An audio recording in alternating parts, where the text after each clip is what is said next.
Welcome back to the channel. Today we are going to be looking at the picks for April the 15th, the first day of the play-in game. We got a few from each game here, and then later we'll have a couple plays of the day up on shorts on the YouTube channel, so make sure to check in for that as well. If you enjoyed today's video and use our picks, make sure to the like button and hit the subscribe button and come back tomorrow for more picks. Now, first we're going to be looking at Ja Morant here. We're using props.cash. If you want to head over and use my code BackyardBuckets, you get 50% off if you want all of this great data. The first play we're using here, Ja Morant over 25.5 points. Vegas likes it. I like it. He's hit it in 8 of his last 10, 4 of his last 5.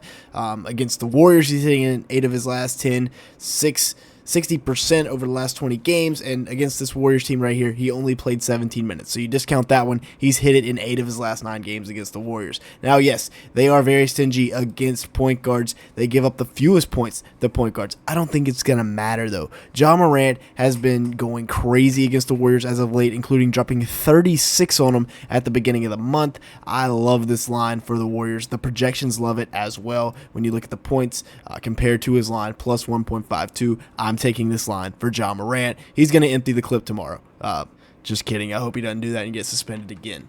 Next up, we're actually going to have an under, and that is Paulo Banchero, whose line is 30.5 points, and he has quietly been balling lately. Head-to-head against the Hawks, he has been hooping this year. So you might ask me, why in the world are we taking the under on a guy that is 3 for 3 against the team he's playing tomorrow on the season? Well, it's because the Hawks are going to make an adjustment, right? That's what basketball is all about. You got to be able to adapt to the game. Yes, they give up the most points to power forwards, so expect a ton of doubles. Expect the Hawks to make other people beat them. If you look at the projections, that's what this AI thinks as well. When you look at points, he's only projected to get 28 instead of his projected 30.5. Yeah, I like this line a lot. He's hitting in 2 of his last 5, 4 of his last 10, and 9 of his last 20. So he's already hitting it at a pretty small clip, and only in 16 of 46 games this year.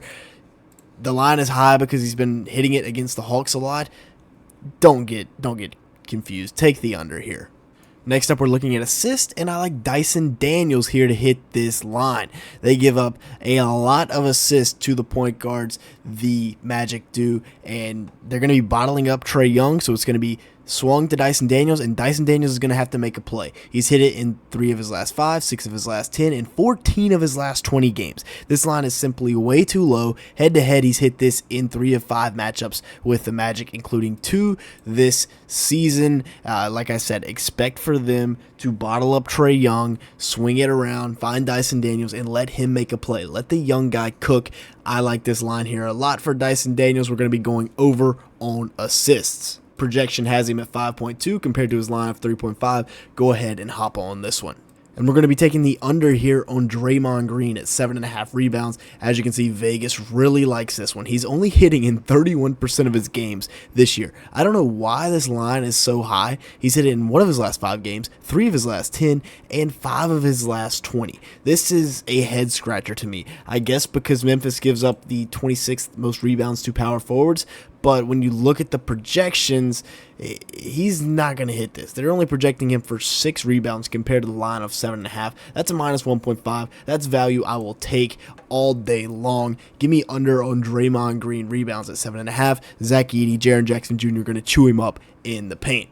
And then finally, we have 3-pointers made, and give me Cole Anthony to knock down a 3-ball off the bench for the Magic here. He is a microwave scorer, and he's hit this in 67% of games this year. Now, it does concern me a little bit that he's only hit this in 3 of his last 5, but he's hit in 7 of the last 10 and 16 of his last 20. Head-to-head, not so much, but the Magic are going to need guys to make threes and knock down shots, and I think that's what Cole Anthony is going to be able to do here. They give up only the 3rd most 3-point attempts, but they give up the best 3-point shooting percentage to point guards in the league, they being the Hawks. I'm going to take Cole Anthony on over half of a 3-pointer made. It's kind of a toss-up right now in Vegas, but the projection really likes this. The projection thinks he's going to get a little bit high here and hit almost 2 3-pointers this game instead of the line at 0.5. Give me Cole Anthony to make a 3 tomorrow night.